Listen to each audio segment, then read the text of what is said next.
À chacun son choix et sa liste de joueurs sur la toile, après celle dévoilée par le sélectionneur des Guépards pour affronter le Mozambique lors de la dernière journée des éliminatoires de la CAN Côte d'Ivoire 2023.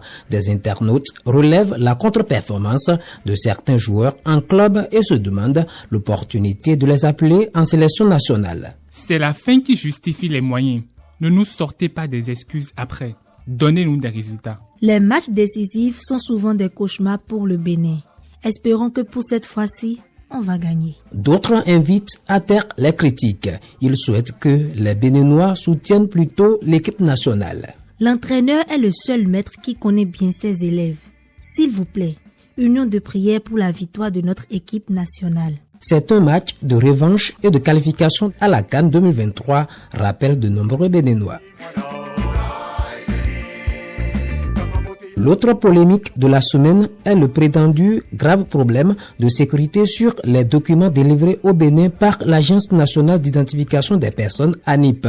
Dans une vidéo qui circule sur les réseaux sociaux, un Béninois de la diaspora affirme qu'en authentifiant son acte de naissance, le QR code inscrit sur le document affiche une image autre que sa date et lieu de naissance.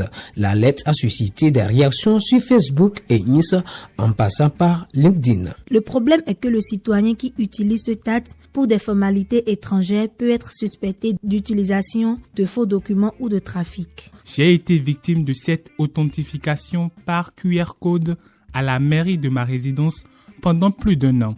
C'est très dur pour nous dans nos procédures. C'est une fausse allégation, indiquent les responsables de l'ANIP par leurs canaux officiels. Les informations contenues dans les QR codes des documents sécurisés ne sont décodées que par une application spécifique.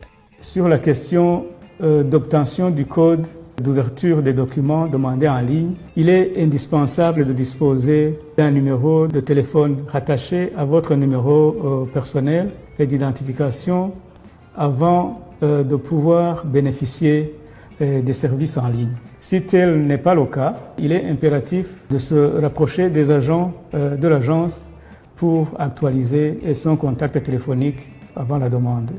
Depuis cette sortie, le ton a changé. Ne vous attendez pas à voir un retour favorable en scannant le QR code présent sur l'acte de naissance sécurisé, le certificat d'identification personnelle ou sur la carte d'identité biométrique avec une application ordinaire, font savoir plusieurs Béninois.